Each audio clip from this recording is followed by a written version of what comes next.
అప్పుల బాధలు వెంటాడుతున్నాయా? అయితే 6 జేవిఆర్ వారి జాతిరత్నాలు ధరించండి. హాయ్, వెల్కమ్ టు మనం టీవీ. నేను మీ మనోజ్. ఎయిర్ ఇండియా ఫ్లైట్ మళ్ళీ హైజాక్ అయింది. 8 మంది దుండగులు వచ్చి కాక్పిట్ ని ఓపెన్ చేసి పైలట్ తో మాట్లాడే ప్రయత్నం చేశారు. సో ఇది దేశవ్యాప్తంగా కలకలం రేపుతున్న న్యూస్. IX-1086 ఎయిర్ ఇండియా విమానం బెంగళూరు నుంచి వారణాసి స్టార్ట్ అయింది. వారణాసి ఎయిర్ ఇండియా విమానం. సో ఎయిర్ ఇండియా విమానంలో బేసిక్గా వన్స్ టేక్ ఆఫ్ అయ్యే ముందు ఆల్రెడీ ఎవరైతే ఒక 40 to 45 మెంబర్స్ ప్యాసింజర్స్ ఉన్నారో వాళ్ళంతా బోర్డింగ్ పాస్ తీసుకున్నారు. ఫ్లైట్ వచ్చేంత వరకు వెయిట్ చేశారు. దాని తర్వాత ఫ్లైట్ ఎక్కి కూర్చున్నారు. ఇక ready to take off air India flight. అంతా గ్రీన్ సిగ్నల్. ఏటీసీ నుంచి కూడా గ్రీన్ సిగ్నల్ వచ్చింది. బెంగళూరు ఏటీసీ నుంచి కూడా గ్రీన్ సిగ్నల్ వచ్చింది ఈ ఫ్లైట్కి. సో రెడీ అయ్యి ఎక్కడ దిగాలి? వారణాసిలో దిగాలి. కట్ చేస్తే అందరూ ఇక ఓకే, మన ఫ్లైట్ రెడీ అయిపోయింది, ఇబ్బంది ఏం లేదు, కాసేపట్లో మనం ఒక 1.5 అవర్లో మనం వారణాసిలో దిగిపోతాం అనే హ్యాపీ మూడ్లో ఉన్నారు. కొంతమంది పాటలు పెట్టుకొని ఉంటున్నారు. అంతా హ్యాపీగా జరుగుతుంది అనుకున్నారు.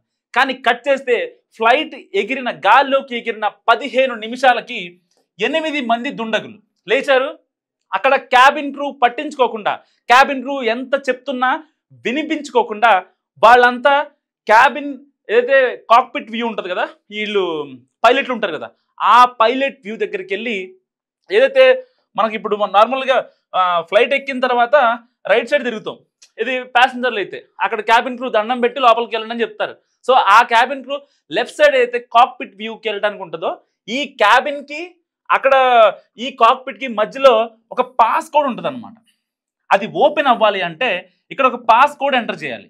ఎంటర్ చేస్తేనే మాత్రమే మనం పైలట్లతో డైరెక్ట్గా మాట్లాడగలం. యాక్చువల్గా వీళ్ళ దగ్గర ఏదైతే క్యాబిన్ క్రూ ఉంటారో క్యాబిన్ క్రూ పైలట్తో మాట్లాడతారు. ఎట్లా మాట్లాడతారు? వాకీ టాకీలు ఉంటాయి, లేకపోతే ఏదైనా ఎమర్జెన్సీ అయితే ఆ కాక్పిట్ దగ్గరికి వెళ్ళి పాస్ కోడ్ ఎంటర్ చేసి సేఫ్గా వాళ్ళు మాట్లాడతారు, పలానా విషయం చెప్తారు. ఏదన్నా ఎవరన్నా ఫ్లైట్లో మెయిన్ గెస్ట్లు ఉంటారు కదా, అలాంటప్పుడు వాళ్ళు వచ్చి మాట్లాడతారు, హోస్ట్ చేస్తారు, మాట్లాడతారు, అయిపోద్ది. కానీ ఈ 8 మంది దుండగుల దగ్గర వాళ్ళు ఆ కాక్పిట్కున్న పాస్ కోడ్ని సక్సెస్ఫుల్గా ఎలా ఓపెన్ చేశారు అన్నదే ఇక్కడ అసలు ముచ్చట. ఎందుకంటే ఇప్పుడు నేను ఒక ఢిల్లీ వెళ్తా, ఇక్కడ నుంచి హైదరాబాద్ నుంచి ఢిల్లీ వెళ్తున్నా, బాగానే ఉంది, ఫ్లైట్ టికెట్ బుక్ చేసుకున్నా, ఎయిర్పోర్ట్కి వెళ్ళా, బోర్డింగ్ పాస్ తీసుకున్నా, వెళ్ళి ఫ్లైట్ ఎక్కి కూర్చున్నా, అంతే, అక్కడ వరకే ఉంటుంది.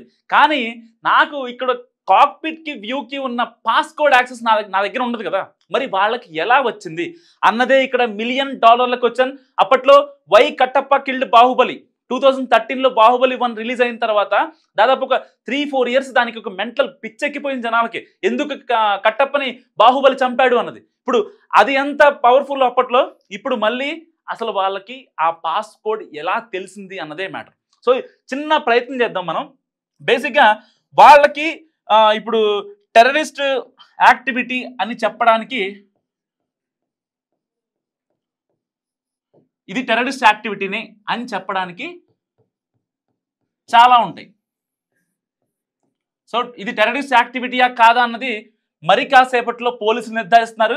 ఇప్పటికే ఆ 8 మంది ఎవరైతే దుండగులు ఉన్నారో వాళ్ళని CISF సిబ్బంది, సెంట్రల్ ఇండస్ట్రియల్ సెక్యూరిటీ ఫోర్స్ సిబ్బంది అదుపులో తీసుకొని వారణాసి వాళ్ళు ఎవరైతే ఈ 8 మంది అక్కడ ఫ్లైట్ సేఫ్గా ల్యాండ్ అయిన తర్వాత వాళ్ళందరినీ తీసుకొని విచారిస్తున్నారు. దీని వెనక కుట్రకోణం ఏం జరిగిందంటూ కూడా మాట్లాడుతున్న పరిస్థితి. నిజంగా ఒకసారి ఆలోచించండి, ఒక ఫ్లైట్లో ఒకళ్ళిద్దరు ఏదో హడావుడి చేశారంటే అనుకోవచ్చు, గందరగోళం క్రియేట్ అవుతూ ఉంటాయి, భార్య భర్తలు కొట్టుకోవడం, లేకపోతే నాకు విండో సీట్ దొరకలేదని చెప్పి ఒకే ఫ్యామిలీలో 4-5 ఉంటారు కదా, సో నాకు విండో సీట్ దొరకలేదని కొట్టుకోవడం, ఇలాంటి కామన్. దానికి క్యాబిన్ క్రూ వచ్చి సెటిల్ చేస్తారు. లేదు అసలు క్యాబిన్ క్రూ చెప్పినా వినట్లేదు అనుకోండి, అప్పుడు పైలట్ ఎంటర్ అయ్యి ఆ ఇష్యూని రిజాల్వ్ చేస్తాడు. కానీ ఒక 8 మంది డైరెక్ట్గా వచ్చి ఏదైతే ఆ కాక్పిట్ వ్యూని చూడటానికి ప్రయత్నించారు అంటే జస్ట్ ఇమాజిన్, దాంట్లో ఉన్న 40 నుంచి 45 మంది ప్యాసింజర్లు ఎవరైతే ఉన్నారో నిజంగా గుండెలు అరచేతిలో పట్టుకొని ఉన్న సిచ్యువేషన్. నిజంగా ఎంత ఇబ్బందికరమైన పరిస్థితి వాళ్ళు అనుభవించారో ఒకసారి అర్థం చేసుకోండి.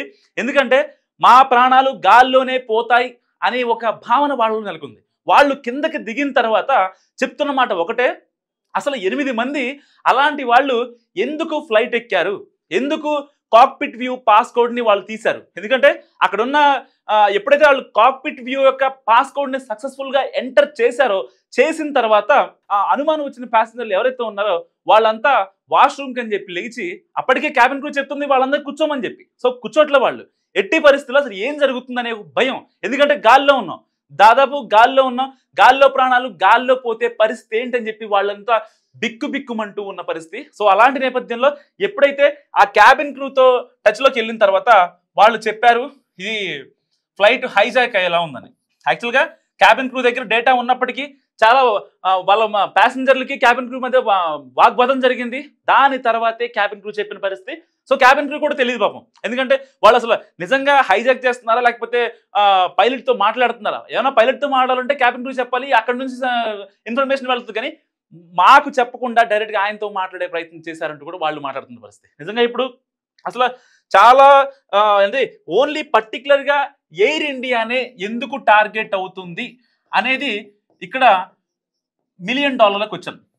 ఎందుకు $1 మిలియన్ క్వశ్చన్ అన్నానంటే అప్పుడెప్పుడో 1990లో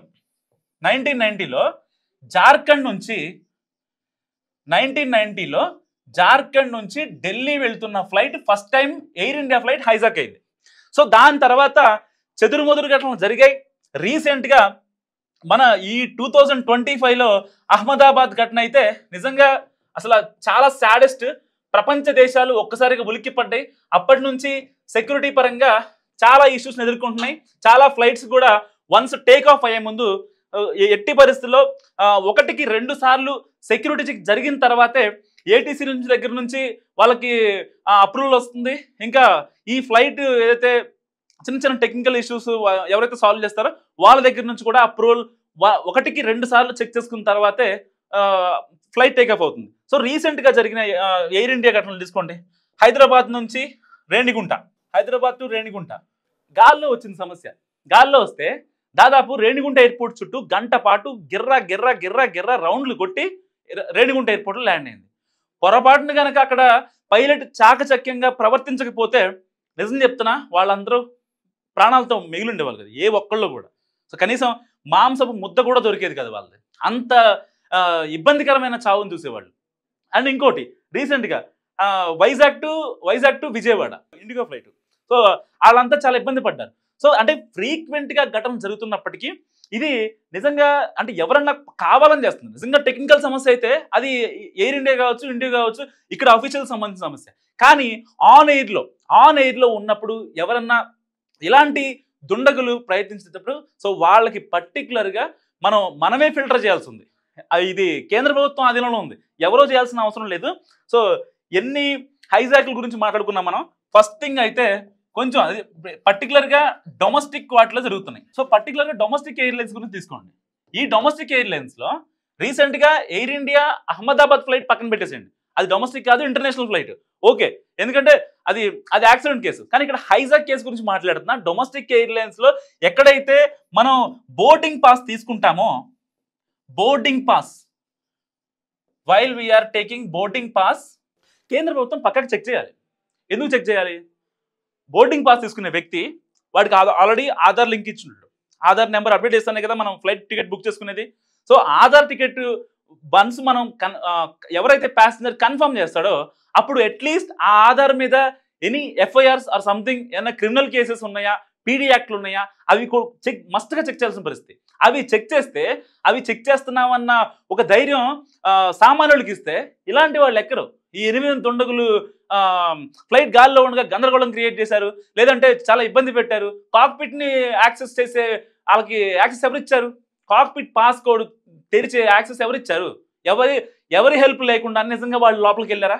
ఎవరి హెల్ప్ లేకుండానే వాళ్ళు క్యాబిన్ క్రూ పట్టించుకోకుండా వెళ్ళిపోయారా?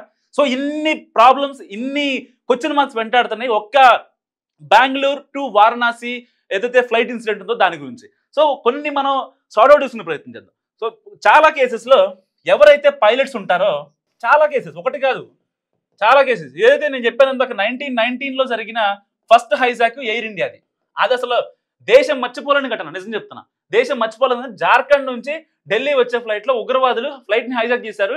వాళ్ళంతా పాకిస్తాన్ విషయం చెప్పుకుంటే నిజంగా పిచ్చెక్తుంది. పాకిస్తాన్ గురించి చెప్పుకోవాలంటే ఒకటి కాదు వాళ్ళు మనల్ని ఎంత ఇబ్బంది పెట్టాలి, ఏ రకంగా ఇబ్బంది పెట్టాలనే దాని గురించి వాళ్ళు కోచింగ్ తీసుకుంటారు. సో అలాంటి వ్యక్తులు కొంతమందిని కావాలని టార్గెట్ చేసి మన ఇండియన్ ఎయిర్లైన్స్ కావచ్చు, లేకపోతే ఎవరైతే విఐపీస్ ప్రయాణిస్తున్న ఆ వెహికల్స్ ఏవైతే ఉంటాయో దానికోసం ఒక నిఘా వ్యవస్థ పనిచేస్తుంది. ఇక్కడ గూఢాచర్యం కూడా చేస్తారు పాకిస్తాన్ వాళ్ళు. సో చాలా మందిని ఏదైతే బీజేపీ గవర్నమెంట్ వచ్చాక వాళ్ళందరినీ మట్టు పెట్టారు. ఏదేమైనప్పటికీ కూడా వాళ్ళకి ఇంకా మన మీద కక్ష పోలేదు. ఎందుకు నేను దీనికి టెర్రరిస్ట్ యాక్టివిటీ ఇది సింక్ చేస్తున్నాను అనే దాని గురించి చెప్తున్నా. చాలా మంది ఎవరైతే ఒక ఫ్లైట్ గాల్లో ఉంటుందండి, ఫర్ ఎగ్జాంపుల్ చెప్తున్నా, దాన్ని హైజెక్ చేశారు. మళ్ళీ వాళ్ళ పరిస్థితి ఏంటి? ఇప్పుడు దీనికి టెర్రరిస్ట్ యాక్టివిటీ అనేది నేను కంప్లీట్గా నేను జరిగిందని అంటలేదు. జరిగితే పరిస్థితి ఏంటి? టెక్నికల్ ఇష్యూ జరిగింది ఏమో, ఇక్కడ ఉన్న టెక్నికల్ ఆఫీసర్ వాళ్ళతో టైడప్ అయ్యడమో, డబ్బులు ఇస్తే ఎవరు లొంగడు? ఇండియాలో డబ్బులు ఇస్తే ఎవరు లొంగరు చెప్పండి? నిజం చెప్తున్నా. రాజకీయ నాయకులు లొంగరా? అఫీషియల్స్ లొంగలేదా? ఎంతమంది ఐఏఎస్లు కేసులు అనుభవిస్తున్నారు ఇవాళ? ఎంతమంది ఐపీఎస్లు జడ్జిలు ఇంకా వాళ్ళందరూ సూసైడ్లు చేసుకొని హ్యాంగిల్ చేసుకున్న పరిస్థితి. సో ఇన్ని కాన్సిక్వెన్సెస్ మధ్య ఇలాంటి ఎయిర్లైన్స్ విషయంలో ఏదైనా మనం కొంచెం జాగ్రత్తగా ఉండకపోతే చాలా ఇబ్బంది అవుతుంది. అండ్ ఇంకోటి ఏంటంటే పైలట్స్ నిజంగా ఎయిర్ ఇండియా, పర్టికులర్గా ఎయిర్ ఇండియా అని చెప్పను, పైలట్స్ విషయానికి వస్తే మన ఇండియాలో ఉన్న పైలట్స్ ఎవరైతే ఉన్నారో వాళ్ళంతా నెక్స్ట్ లెవెల్. నిజం చెప్తున్నా. ఒక A+ బ్యాచ్ వీళ్ళంతా. ఏబీసీ ఉంటాయి కదా, A team, B team, C team అంటారు కదా, వీళ్ళు A+ బ్యాచ్. నిజం చెప్తున్నా. ఎందుకంటే చాలా విషయాలలో పైలట్స్ చాలా చాకచక్యంగా వ్యవహరించారని చెప్పి మనం పేపర్లలో చాలాసార్లు చూసాం. వాళ్ళ వల్ల చాలా మంది లైఫ్లు సేవ్ అవ్వడం కూడా చూసాం. వాళ్ళు పోయినా పర్లేదు, ప్యాసింజర్లు బతకాలనే ఒక దృఢ సంకల్పంతో నిజంగా పైలట్ ఉంటారు. లేదంటే ఇప్పుడు జస్ట్ దృఢ సంకల్పం గురించి చెప్తున్నా. ఇప్పుడు ఇవాళ జరిగిన ఇన్సిడెంట్ ఉంది కదా, Bengaluru to Varanasi incident. So ఆ ఇన్సిడెంట్లో 8 మంది లోపలికి వచ్చారంటే ఒక పైలట్కి ఏమనిపిస్తుంది ఆ టైంలో? ఇక ఓకే వీళ్ళు మనల్ని ఏదో ఒకటి చేస్తారు నాకు అర్థమైపోయింది అనే ఒక ఇదిలో హోప్స్ కోల్పోలే ఆ పైలట్. హోప్స్ కోల్పోకుండా ప్యాసింజర్లకి నేనున్నాననే ధైర్యం ఇచ్చాడు. నిజంగా అది చాలా, అంటే ఆ మనోధైర్యం అనేది ఒక మనిషికి, తను భయపడుతున్నా సరే ఎదుటి మనిషికి ఒక ధైర్యాన్ని ఇవ్వడం అనేది చాలా ఇంపార్టెంట్. అది ఉండగలిగింది కాబట్టి ఆయన ఇవాళ ఎవరైతే సమ్ పైలట్ నడిపారో బెంగళూరు టు వారణాసి, నిజంగా ఆయనకి హ్యాట్స్ ఆఫ్ చెప్పాలి. సో ఆ వ్యక్తి ఇప్పుడు వారణాసిలో ఉన్నారు, ఆ సిఐఎఫ్ఎస్ వాళ్ళతో మాట్లాడుతున్నారు. సో ఇన్ని కాన్సిక్వెన్సెస్లో ఏదైనా ఎయిర్ ఇండియానే ఎందుకు టార్గెట్ అవుతుంది? మిగతా ఏదైతే ఎయిర్లైన్స్ ఉన్నాయో అవి టార్గెట్ అవ్వట్లేదు, పర్టికులర్గా ఎయిర్ ఇండియానే టార్గెట్ చేస్తున్నాం. సో హైజాక్లు కావచ్చు, టెక్నికల్ ఇష్యూస్ కావచ్చు. సో రీసెంట్గా కొన్ని టెక్నికల్ ఇష్యూస్ అవుతున్నాయి, అవి ఓన్లీ ఎయిర్ ఇండియాలో అవుతున్నాయి. సో వాళ్ళు కొంచెం చూసుకోవాల్సిన బాధ్యత అంతేనా ఉంది.